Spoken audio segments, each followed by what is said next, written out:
எங்கும் நிறைந்தாயே. உன் திருநாமமே இங்கு பல கோடியே, அது எதை சொல்லி நான் அழைப்பேனோ. எல்லாம் வல்ல தாயே, எங்கும் நிறைந்தாயே.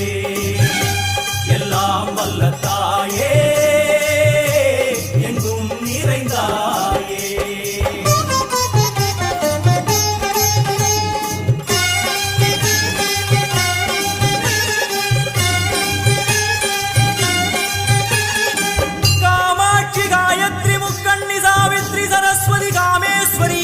தாரணி பூரணி புவனேஸ்வரி பரமேஸ்வரி ஜெகதீஸ்வரி அகிலாண்டே